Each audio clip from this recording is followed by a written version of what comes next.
در ایتالیا دوستای نازنین ما دیگه چای نمی نوشیم. در اینجا دیگه اگه خسته شدی باید کافه بگیری، اگه احساس خستگی میکنی بیرون میری کافه باید بگیری. اینی ماشینکای مخصوصی کافه است که در ایتالیا اینا را تا حد ممکنش آب میندازیم، بعد اینی فیلترش است میمونیم، بعدش هم داخل او کافه میندازیم اینطوری ایره به مقدار لازم کافه خود داخلش میندازیم دیگه.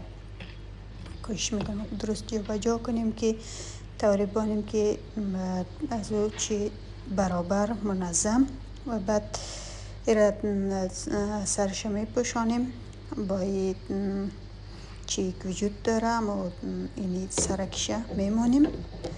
بعد ایره خوب درست محکم میکنیم دیگه. بعدش محکم کردیم روی آتش میمانیم برای بعد از 2 دقیقه یا الی 3 دقیقه نهایت اینا به جوش میآید دیگه. شما قسمی که میبینین اینجا دیگه حال کافه در حال برآمدن است. امی رنگ و امی بویی که داره این کافه بسیار دوستای نازنین خوشایند، بسیار لذت بخش است و واقعا اگر یک بار به نوشیدن کافه شما عادت بکنین، با هر بار نوشیدنش واقعا هم احساس راحتی میکنین، آدم واقعا ریلکس میشه دیگه.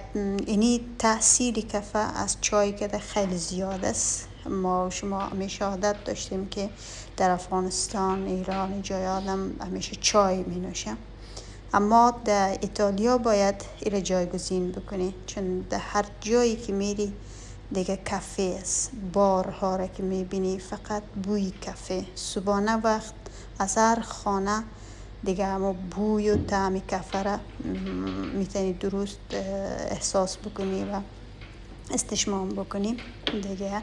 کافه ما آماده است دوستای نازنین و حالی هم میگیریم یک کافه برای راحتی ما دیگه. خیلی ممنون از تک تک شما دوستای نازنین. لایک سابسکرایب یا شما نروه.